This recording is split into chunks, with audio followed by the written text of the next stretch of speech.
President Barack Obama has attempted to silence his critics over what has been labeled Big Brother stars snooping into private lives. He said that the programs which gathered data on telephone and internet communications were trade-offs designed to strike a balance between privacy and security of American citizens. You can't have 100% security and also then have 100% privacy and zero inconvenience. He was commenting on media reports that revealed secret documents showing that federal authorities had been tapping into the central servers of companies like Google, Facebook, and Apple to access emails, photos, and other files, as well as accessing phone data from millions of Verizon phone company customers. Most internet companies have denied the government has a backdoor to their servers. The revelation has sparked debate over how far the government should go to protect its citizens from terrorist attacks. Has the dystopia described in George Orwell's book 1984 become a reality in our present day?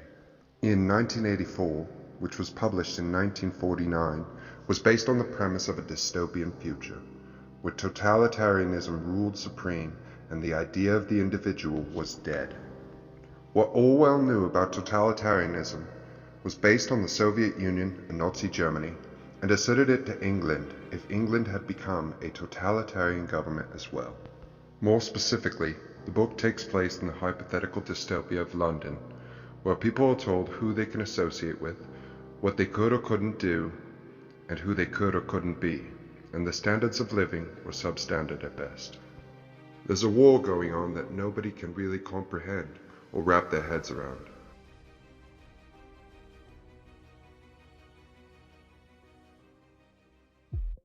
WikiLeaks first caught the attention of most Americans last April when it released this video. It shows a U.S. Apache helicopter crew in Iraq opening fire on a group of suspected insurgents who were standing on a street corner in Baghdad. Some of the men were armed, but two of them were journalists from Reuters. Come on, fire! Hey, Roger.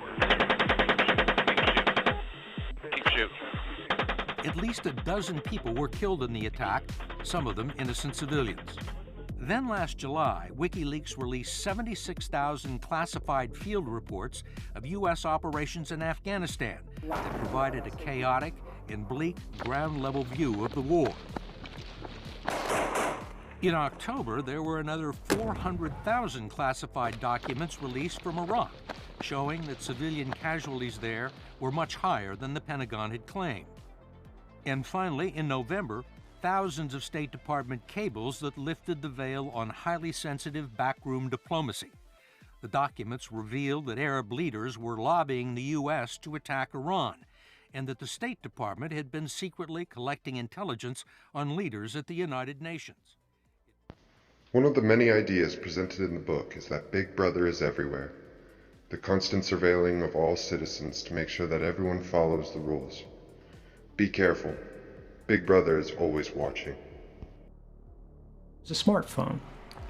And both Apple and Android devices, unfortunately, are not especially good in protecting your privacy. Every phone, even when the screen is off, you think it's doing nothing, you can't see it because radio frequency emissions are invisible. It's screaming in the air, saying, here I am, right? And based on your phone handset and your phone number, they can get your identity, right? Because you pay for this stuff with your credit card and everything like that. And even if you don't, right, it's still active at your house. But what this means is that whenever you're carrying a phone, whenever the phone is turned on, there's a record of your presence at that place that is being made and created by companies. Can I ask you this? Is there a way to mitigate any of this personally? I mean, shutting your phone off doesn't even work, right? The thing with shutting your phone off that is a risk is, how do you know your phone's actually turned off? It used to be, when I was in Geneva, for example, working for the CIA, we would all carry like drug dealer phones. The old smartphones, old dumb phones, they're not smartphones.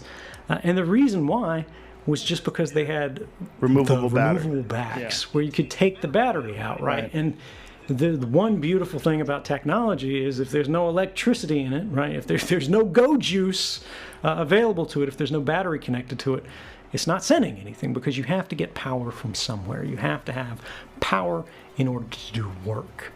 But now your phones are all sealed, right? You can't take the batteries out. So there are potential ways that you can hack a phone where it appears to be off, but it's not actually off. It's just pretending to be off, whereas in fact it's still listening in.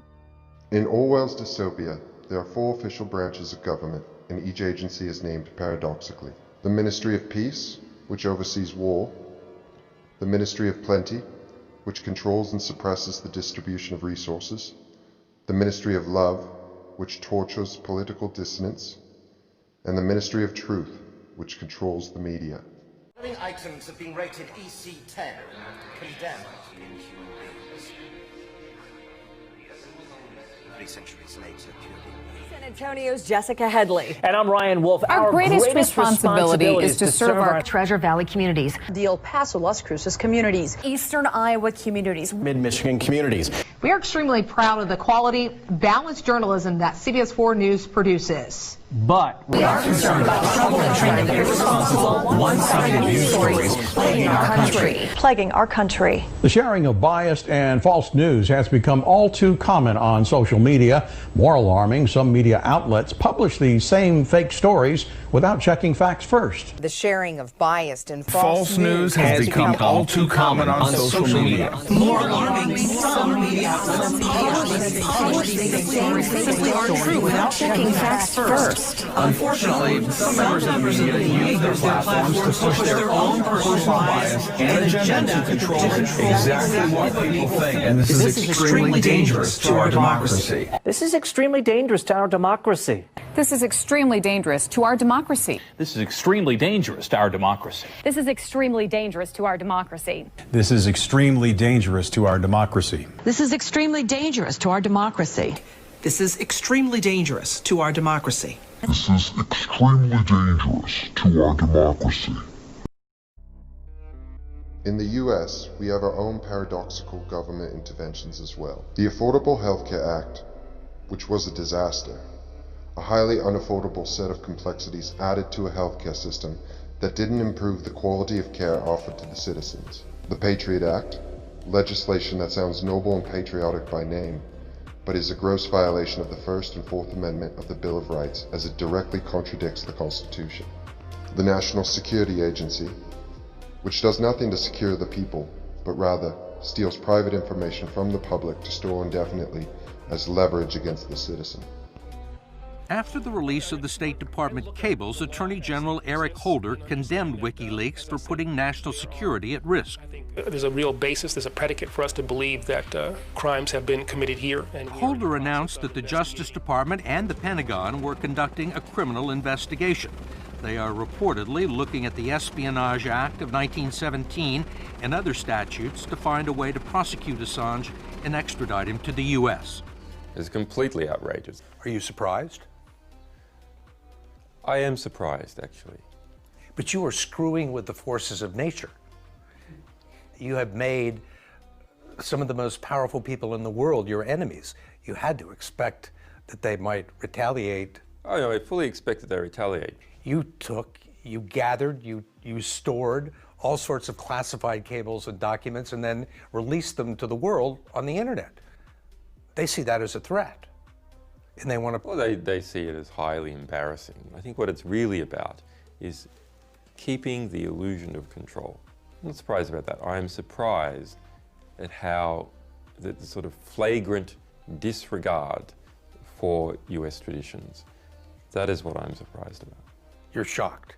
Someone in the Australian government said that, look, if you play outside the rules, you can't expect to be protected by the rules, and you played outside the rules. Oh, you've played outside the United States' rules. No, we've actually played inside the rules. We didn't go out to get the material. We operated just like any US publisher operates. We didn't play outside the rules, we play inside the rules. There's a special set of rules in the United States for disclosing classified information. There is. There's a special, long-standing. There's a special set of rules for soldiers, for members of the State Department who are disclosing classified information. There's not a special set of rules for publishers who disclose classified information. There is the First Amendment. It covers the case. And there's been no precedent that I'm aware of in the past 50 years of prosecuting a publisher for espionage.